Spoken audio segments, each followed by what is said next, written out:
Hey guys, welcome back. Like I said before, I'm going to start off every episode before we get started with saying a couple fun facts just to make sure that people aren't missing anything and I don't want to get started too fast. So, your first fun fact for today is that you can't dream of someone that you haven't seen before. You've either seen them on the street, in a movie, anywhere. You can't make someone up. So every person that you've seen in your dreams is someone that you've seen before in your life at some time. That's a fun fact. Another fun fact is that the average elephant weighs less than a blue whale's tongue. That's another fun fact for you. I'm full of fun facts, so I'm really enjoying that I get to do this. But okay, let's get started.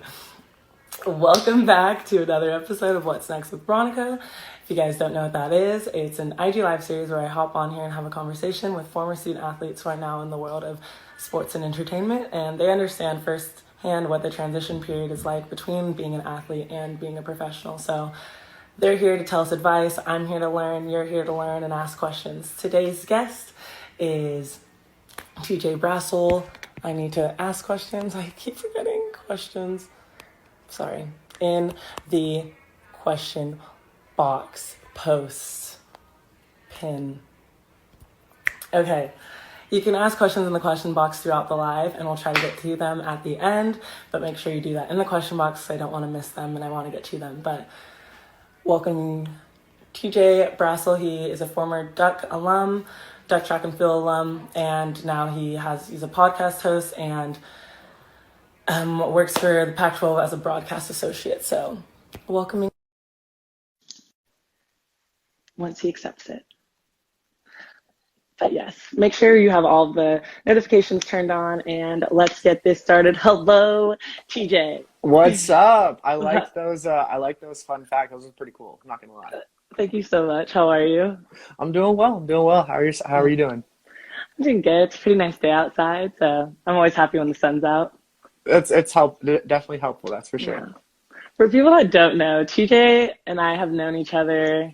He was there on my unofficial visit. So when I was a junior in high school, like 17, TJ knew who I was, and he's seen like probably every side of me. So this is definitely a switch.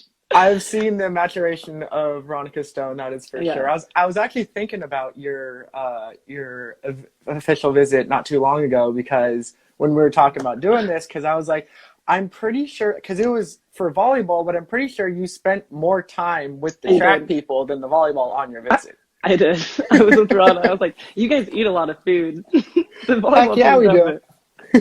But okay, let's get this started.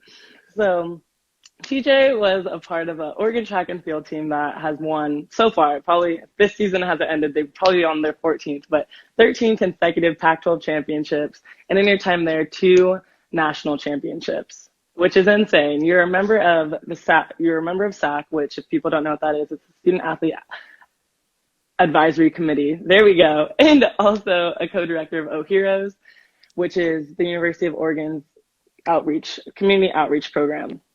So that's a little recap on who we have right now. But you not only went to a well-renowned school in Oregon, you also went to high school at De La Salle, which is crazy in their athletic program. Like the only school I really know that has a movie about them. So you played in part in 2 teams that were very successful. But what was the time like that you decided, sports isn't going to last forever and I have to start thinking about life after sports? That's a great question. That kind of thought came in partway through my college career because obviously when you're entering college, the goal is to then go to the pros in whatever sport you choose. And so a lot of Olympians get a tattoo of the rings. And so I always said, I'm not a really big tattoo guy, but I always said if I would get a tattoo, it would be if I made it in the Olympics and got the rings. And so partway through my career, I kind of realized I'm not a bad thrower. Like I'm fine. I'm doing good. But I'm 6'2". I think the biggest I got was 240, and the Olympic throwers are like height wise might be there, but they're all like at least 3 bills. Like they're big Yeah. boys. And I just the physical gifts, I guess, just weren't quite there. And I was like, like this has been fun. Like I'm gonna keep getting the most I can out of my abilities here at school, but like I need to look at what I want to do elsewhere. And in high school, I knew I kind of wanted to go into sports broadcasting because I love sports. Like it's been a huge part of my life, and I like to talk and ask questions, which you're not surprised at all. And so I was like, I feel like that'd be a really good fit. And so that was kind of when I realized like to start focusing on things I wanted to do elsewhere. And Oregon did a really good job of giving us tools to kind of figure out what we want to do afterwards and talk to people, network, and try to like make that path for us. So that was kind of how that came about. So a little bit more on that, using the tools and the path that Oregon helped, and a lot of other schools can help. What specifically did Oregon do for you that helped you make it to the next level?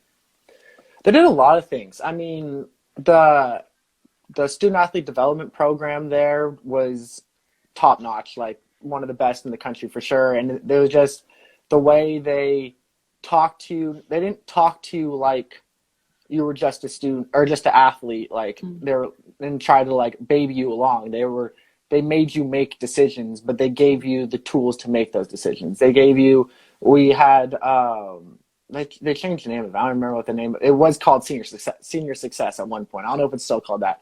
Oh, no. But and so that you had different like workshops on resume building, on how to dress professionally, on dining etiquette, which was my favorite, of course. I never went. You never went to dining etiquette? I was like, no way. It was a free meal. Like, how are you not going to go to dining etiquette? No, but and so they set you up that way, and then there was a mentorship program that you could use, and my mentor Barbara Belangiardi works for Fox Sports, and so she kind of really gave me a great path and kind of helped me figure out what I wanted to do, like how to get there. Would try to connect me with people who would answer any of my questions and all that kind of stuff. Mm-hmm.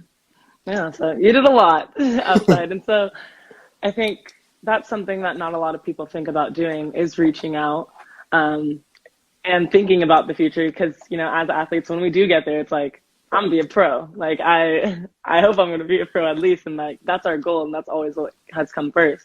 Mm-hmm. It's always a joke that people say student athlete, and then it's like, no, athlete student type of thing.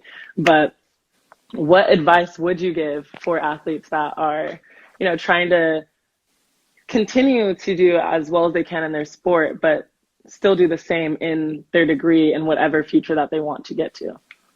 I mean, first and foremost, I'd say keep chasing your dreams, keep chasing your goals that you want to be doing, but also think about putting in just as much work in everything outside of your sport as you do inside your sport. And I know that's hard and I fell victim to this when I was a student athlete, of sitting there being like, man, I don't have time to do this. Like, because you wake up at 5 a.m. and go to lift weights, and then you go grab some food, you're off to class, go to practice, and all of a sudden it's 9 p.m. and you're like, oh, well, I got to get some homework done before I get a few hours of sleep. Yeah. So it's hard to try to balance that time, but it really benefits you in the long run to try to balance that time and to find what you're passionate about outside of your sport and use that passion that you have in your sport to do that same kind of stuff outside your sport and really figure out where you want to go. Because regardless of if you go pro or not, if you go to NFL, NBA, wherever, even if you have a 20-year career, like you're still going to be 40, 45 by the time you're done. Like you still have a lot of life to live and a lot of things that you're going to want to get done. So you're going to want to think about what you want those things to be. Yeah. And right now, 2020 has been a wild year. I don't think anybody expected this, but the world is shut down. So that means the sports world is shut down, and there's uncertainties for when everything will go back to normal. But with that being said, like, what does your professional life look like right now? My professional life is a whole lot of working on the podcast, and just trying to stay busy. I mean, a lot of myself and a lot of people in the sports industry, like I'm technically unemployed right now just because there is no sports. So there's nothing to do in the sports world. Now with people like, I mean, there's plenty of stuff like with like ESPN and them being able to generate content, which is awesome. And I think it definitely helps the public. But personally, I mean, I'm just kind of looking for what the next step is for me or for myself. Like when you're saying what advice to give to people to looking at the next steps, I mean, I'm trying to take that same advice and trying to, I'm just applying to jobs and applying to places that I think will help me get to what the goals that I have and the career aspirations that I want to get to in life. So for me, it's a lot of that. It's a lot of filling my time with trying to learn new things. I'm trying to learn guitar, so we'll see how that goes.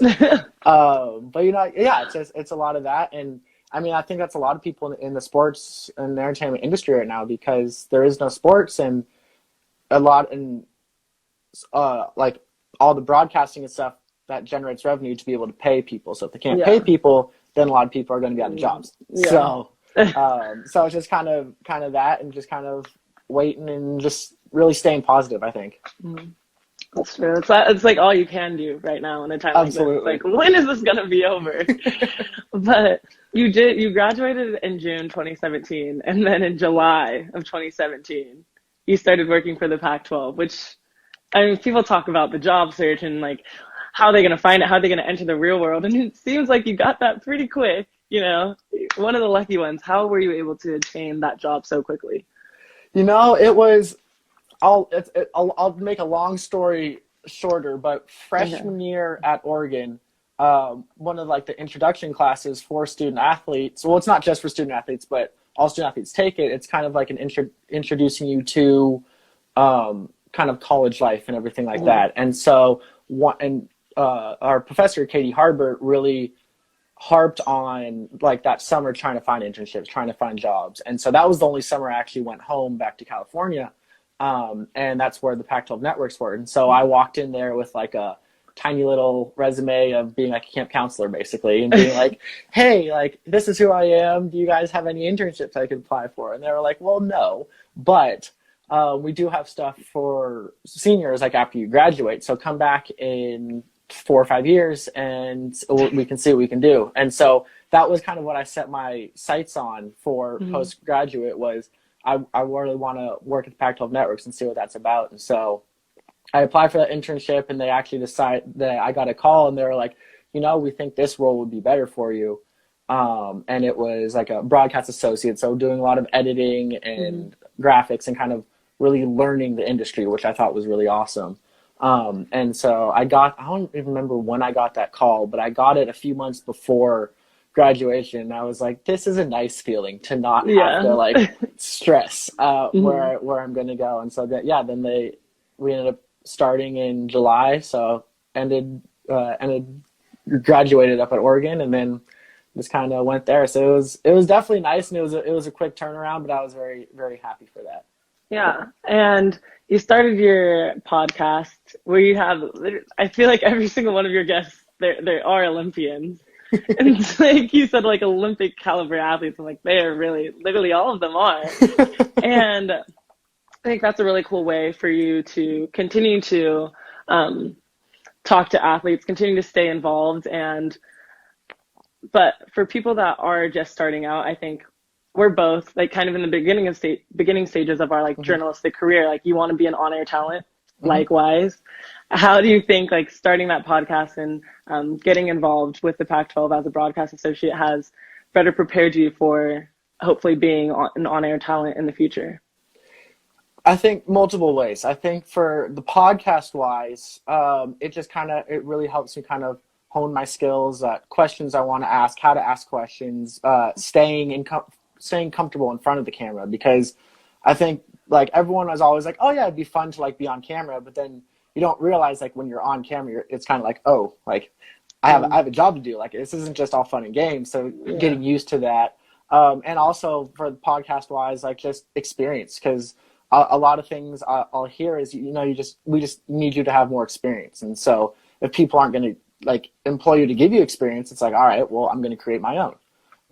And so that's kind of where that came along. And then at the Pac-12 wise, so while I never actually like got on air there, I was able to do a lot of kind of like practice stuff on like behind the scenes on certain days, and still got stuff for like a reel, which was really helpful. But I think the biggest thing for me was just having conversations with the on-air talent that was there, with Mike Yam, Ashley Adamson, Kate Scott, and our producers like Adam Stanko, Colleen Farrell, and just hearing them, like they would watch me sometimes, and they would kind of critique me, and they would give me feedback. And Adam was a really good, Stanko actually has his own podcast as well, and so he's really good at interviewing. And he would be like, all right, so it was almost like a coach. It was cool because he would like sit down, like break down film with me. He'd be like, all right, like why did you ask this question? Like how could you ask this better? And like I was like starting to think. And so now like every time I'm like thinking of questions, I'm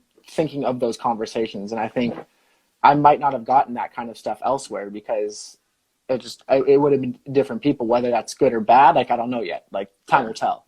But I think that was really helpful in the long run, and just learning how television runs, learning how quick pace it is, and seeing the turnaround, because some of the turnarounds in there are like seconds. Like I would cut a video and it would all of a sudden be up on the screen. I was like, oh, good thing I got that in, like that kind of stuff. So I think it was definitely helpful in the long run for that fact, for sure. Yeah, I got to sit in the ESPN like producer their truck and seeing everything that goes on behind the scenes. I was like, this is insane. This is never what I thought it was. Yeah, it's a lot of madness. It is. But Jawan had a question earlier in the chat. He said, what's the biggest adjustment from athlete life to adulthood? I think, honestly, for me, I think the biggest thing was figuring out, because like, so I'm, as you are as well, very competitive people. And I was able to kind of find a way to put that energy into something with track and field, and not having that thing to stay competitive in, like trying to figure out how to put that into my work and how to kind of like still use that. Like, I mean, it got to the point where like I was racing people downstairs going off the BART train, and like they had no idea we were racing, but like I was like just trying to like I won quick. though. Yeah, and then like I would get down, like do a little fist pump and like just keep walking and pretend nothing happened. And so I think that was probably one of the biggest adjustments, was just trying to figure out how to like kind of keep that competitive drive going, and how to adjust into your life isn't as regimented anymore. Like you don't like you don't have time, but you also have time to like do things. And it's like, how do I adjust to this when like my life was like somewhat like kind of laid out for me in college. So that, I think that was probably the biggest adjustment, but and I'm still figuring it out, but it's a fun thing to kind of figure out.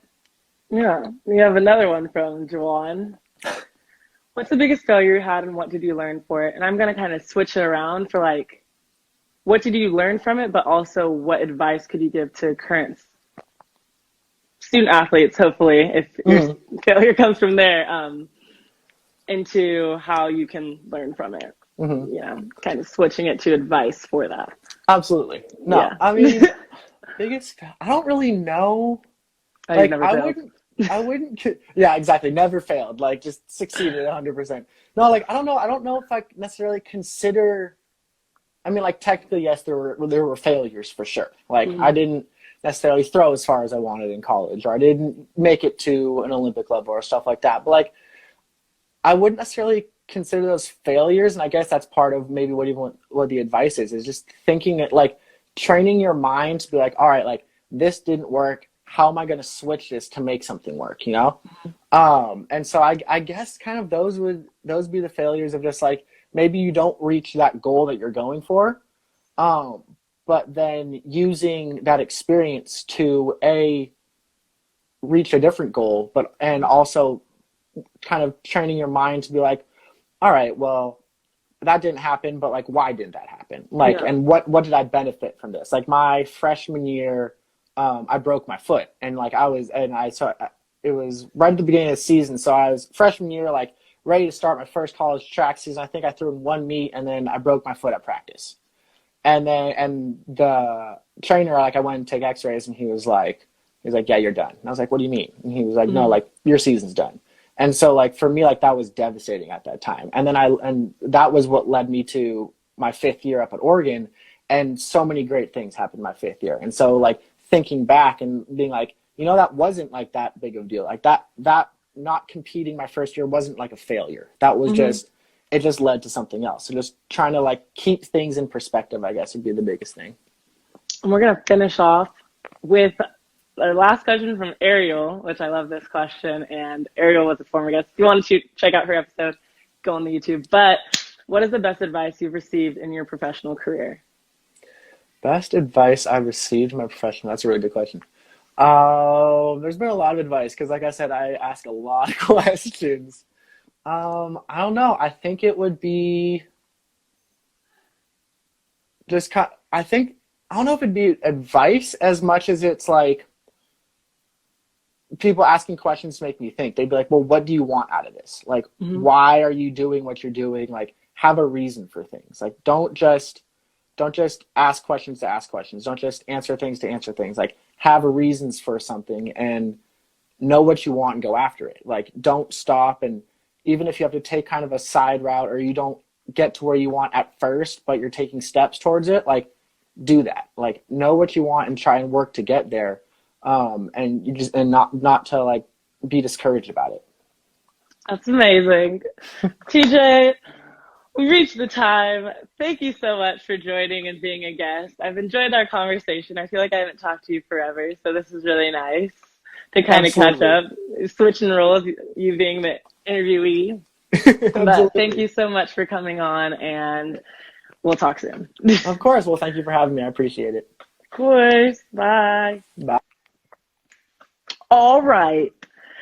That was another episode with Tj Brassil. We're going to have both episodes from today on our YouTube page, and you can check out all the episodes from the whole series, the whole season will be on there, so you can check it out if you've ever missed a single thing. Continue to turn on your push notifications and following along, because next week we're going to have JJ Reddick and Mary Mullins, and I'll give out more information on who those people are throughout the week, and so you guys can keep being engaged and keep getting involved. But thank you so much for tuning in. We'll be back next week to do it all over again.